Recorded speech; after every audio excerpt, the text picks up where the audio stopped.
Very nice. Almost done. Almost done. 2, 1, and done. All right. Woo! TopFitPros.com. Okay, you've made the decision. You're going to be a personal trainer. You would not be watching this if you hadn't already decided that, I'm sure. Because you've already seen my discussions about how to decide to be a personal trainer. So, you're going to be a personal trainer. So the next step is getting certified.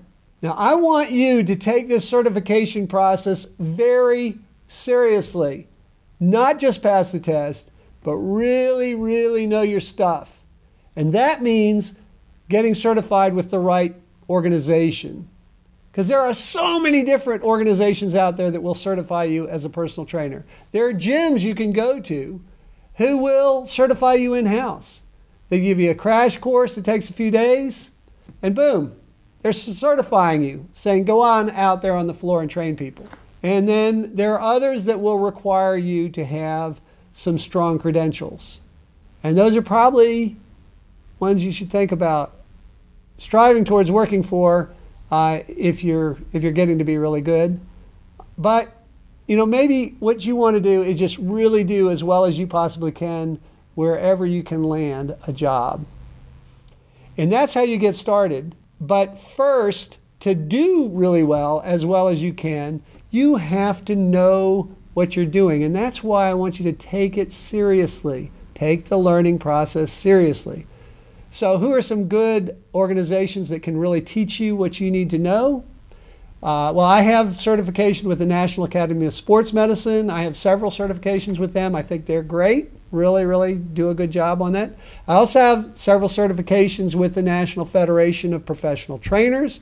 I also think they're very, very good and do a great job of teaching.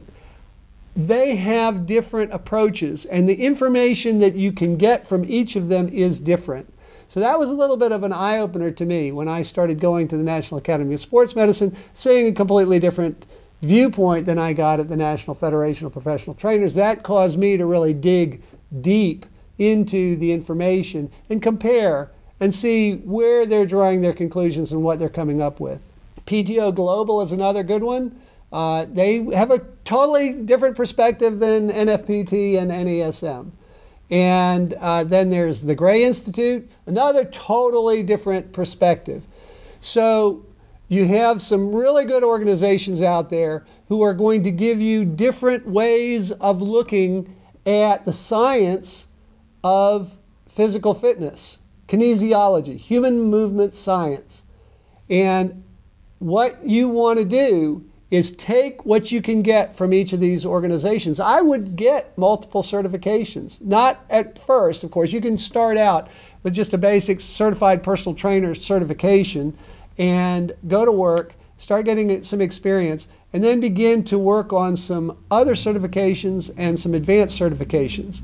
And getting those advanced certifications is going to help you to really, really build up a broad base of people. Ultimately, getting a strong referral stream from your clients is going to depend on what kind of experience they're having with you when they train with you. If they're having a great experience, if they're really enjoying it, and they're getting a lot out of it, and you're meeting their needs, you're solving their problems, then they're going to talk to other people about you, and you're going to get more business. You also want to fill in parts of the day. We'll talk about that at another time. But right now, you just need to know that you need to know, not just be able to pass a test. So think about that. It's not just getting the certification, it's knowing what you need to know to be able to give the experience to the clients that will make them want to tell their friends about you and make them want to keep coming back to you and renewing. After you've trained them for 10 hours or whatever their first batch is, that they'll buy another batch of sessions and they'll keep coming back to you and bring their friends. So that's the path. You pick a good organization that is reputable and strong, who will require you to really do some work to get certified with them and give you a lot of materials that you need to study. And then you study those materials and you really get familiar with them so that you understand what you need to understand, and then you go from there. We go on to the next step. So I'll see you next time. TopFitPros.com